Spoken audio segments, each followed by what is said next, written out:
सन्चै हुनुहुन्छ? आज मैले हजुरहरूको लागि भनेर बिल्कुलै नयाँ छोटो अनि इन्ट्रेस्टिङ कथा लिएर आएको छु।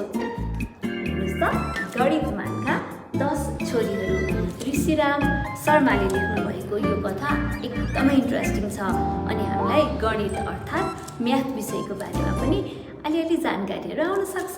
त्यही भएर सुरु गरिहालेँ त। एका देशमा एकजना गणितमान भन्ने मान्छे थिए। उनका 10 बहिनी छोरीहरू थिए।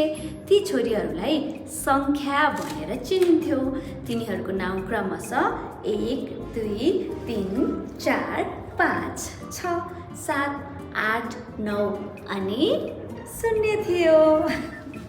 एक दिन गणितमानले 1 देखि 0 सम्मका सबै छोरीहरूलाई एकै ठाउँमा भेला पारे। उनले ती आफ्ना 10 बहिनी छोरीलाई एकै पङ्क्तिमा लहरे बस भने। 1 देखि 9 सम्मका छोरीहरू लहरे एकै पङ्क्तिमा बसे, तर 0 चाहिँ त्यहाँ बसेन। किन होला? 1 देखि 9 सम्मका सङ्ख्याहरू त एकै पङ्क्तिमा लहरे बसे, 0 चाहिँ अलि पर भुइँमा टुसुक्क बसेकी थिए। बाबु गणितमानले भने, मेरी कान्छी छोरी 0 खोइ त।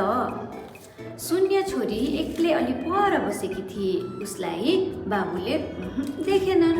ऊ सुक्क सुक्क गर्दै रोइरहेकी थिए।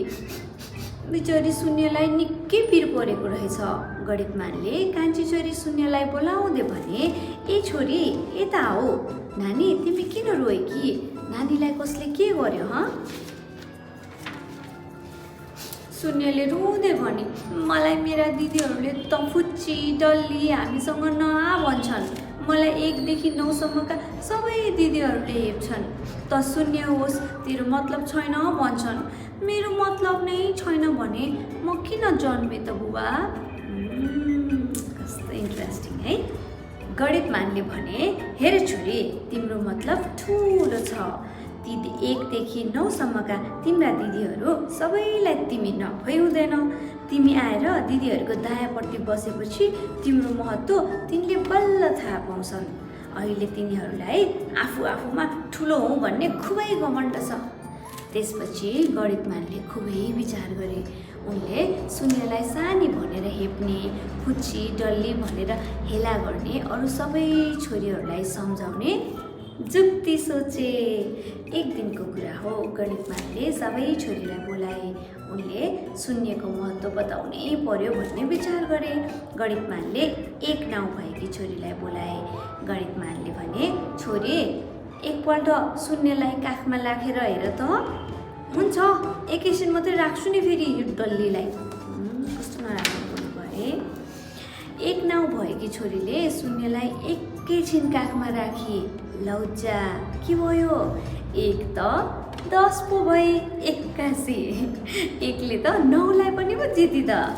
त्यसपछि 2 नाउँ भएकी छोरीले आफै भने, बाबा, म 0 बहिनीलाई बोक्छु न, म 20 हुन्छु। 3 नाउँ भएकीले भने, म 0 बहिनीलाई बोक्छु, म 30 हुन्छु। 4 नाउँ भएकीले पनि भने, म पनि 0 बहिनीलाई बोक्छु, म पनि 40 हुन्छु।